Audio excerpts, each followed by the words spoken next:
Baik, selamat pagi teman-teman. Kali ini saya sama Lukas Eldian Tutaina dengan NIM 2021 0410 atau 4072. Kali ini saya ingin mempresentasikan tentang hasil kerja tes saya mata kuliah studi kelayakan bisnis tentang aspek lingkungan di bab 3. Pendahuluan, di mana keberadaan suatu bisnis dapat berpengaruh terhadap lingkungan, baik lingkungan masyarakat maupun lingkungan ekologi tempat bisnis dijalankan. Lingkungan memiliki pengertian yang sangat luas, sehingga aspek lingkungan dalam studi kelayakan bisnis menjadi beberapa ruang lingkup, yaitu yang pertama, lingkungan operasional, yaitu melingkupi pesaing, kreditor, pelanggan, pemasok, dan pegawai. Yang kedua, yaitu lingkungan jauh, mencakup lingkungan ekonomi, sosial, politik, teknologi, dan global. Yang berikut yaitu tujuan, di mana tujuan aspek lingkungan secara spesifik yaitu yang pertama, menganalisis kondisi lingkungan operasional yang terdiri dari pesaing, pemasok, terus pelanggan, kreditor, dan pegawai, mana untuk mengetahui apakah kondisi lingkungan memungkinkan. Yang berikut, menganalisis kondisi lingkungan industri yang terdiri dari persaingan antar perusahaan, kekuatan pemasok, kekuatan pembeli, barang substitusi, dan hambatan masuk. Yang ketiga, menganalisis kondisi lingkungan jauh yang terdiri dari lingkungan ekonomi, sosial, politik, teknologi. Yang pertama, lingkungan bisnis.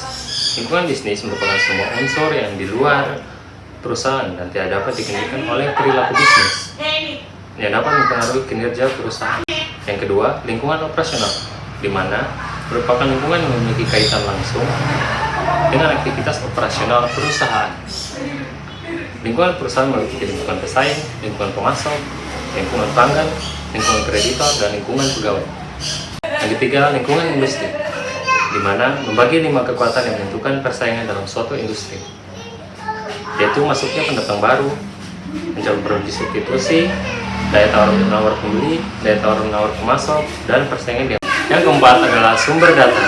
Yang pertama adalah data primer, yaitu data primer yang dibutuhkan untuk analisis lingkungan operasional mencakup tentang data pesaing, data pemasok, data pelanggan, data kreditor, dan data pegawai. Data primer yang dibutuhkan untuk analisis lingkungan industri mencakup kondisi pesaing antar perusahaan, kekuatan pemasok, kekuatan pembeli, barang substitusi, serta yang kedua yaitu data sekunder, yaitu data yang dibutuhkan untuk analisis lingkungan operasional dan lingkungan industri, di mana calon pesaing, calon pemasok, calon pelanggan, calon kreditor, calon pegawai, barang substitusi, dan hambatan masuk. Data yang dibutuhkan analisis lingkungan jauh dalam studi kelayakan bisnis yaitu lingkungan ekonomi, yaitu responden ataupun narasumber, di mana untuk menganalisis data yang berkaitan dengan aspek lingkungan dapat dilakukan untuk pengumpulan data terhadap yang pertama, masyarakat sekitar lokasi, tokoh masyarakat, para pelaku pengusaha yang berpengalaman dalam bisnis. Yang ketiga, para pelaku usaha yang berkaitan dengan berpengalaman dalam bisnis. Yang kelima, para calon pemasok, ahli sanitasi lingkungan, ahli teknologi, dan ahli ekonomi. Yang berikut yaitu metode pengumpulan data, di mana yang pertama, studi dokumentasi. Dengan cara menelan literatur yang berkaitan dengan lingkungan operasional, lingkungan industri, dan lingkungan jauh dari beberapa sumber, misal BPJS, BI, kementerian, dan dinas terkait, media cetak maupun elektronik, serta internet. Yang kedua, survei, di mana melakukan wawancara maupun membagikan kuesioner yang berkaitan dengan lingkungan operasional, lingkungan, dan lingkungan jauh dari berbagai sumber. Yang ketiga, studi observasi, yang mana melakukan observasi yang berkaitan dengan lingkungan operasional, lingkungan industri, lingkungan jauh, dengan mengamati kondisi masyarakat, kondisi lingkungan ekologi, dan kondisi aktivitas perekonomian secara umum. Yang berikut yaitu instrumen pengumpulan data, yaitu yang pertama, pedoman studi dokumentasi, di mana hal ini mengumpulkan data sekunder berkaitan dengan aspek lingkungan yang digunakan sebagai acuan, di mana memuat data sumber dan hasil dokumentasi. Yang kedua, pedoman wawancara kuesioner. Pemilihan metode wawancara merupakan metode yang digunakan agar informasi dalam yang diperoleh lebih maksimal, di mana memuat pertanyaan responden dan hasil wawancara atau jawaban responden. Yang ketiga, pedoman observasi, yang memuat objek observasi dan hasil observasi.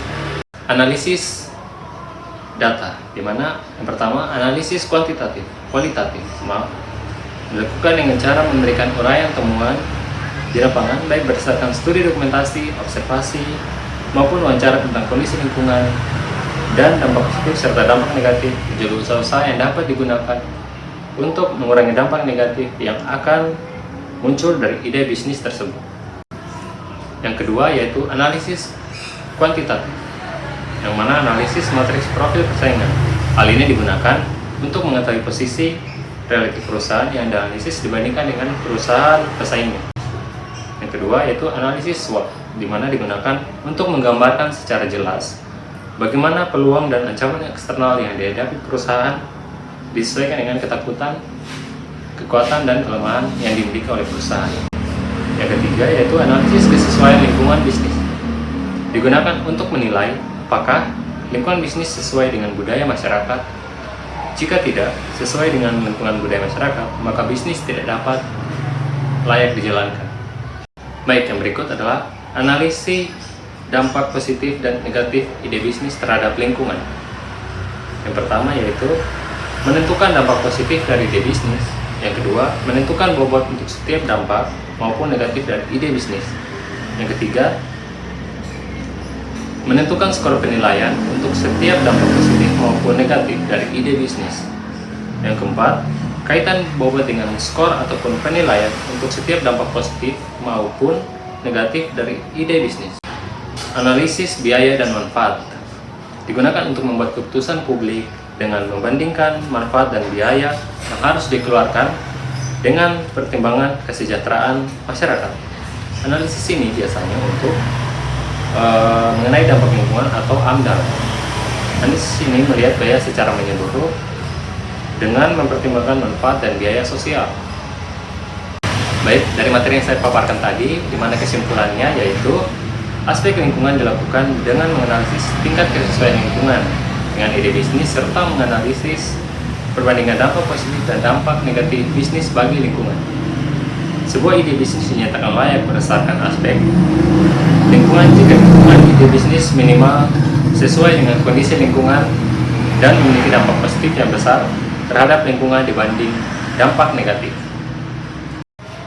Baik, begitulah pemaparan materi dari saya. Sekian, terima kasih. Semoga bisa dipahami lebih lanjut. Oke.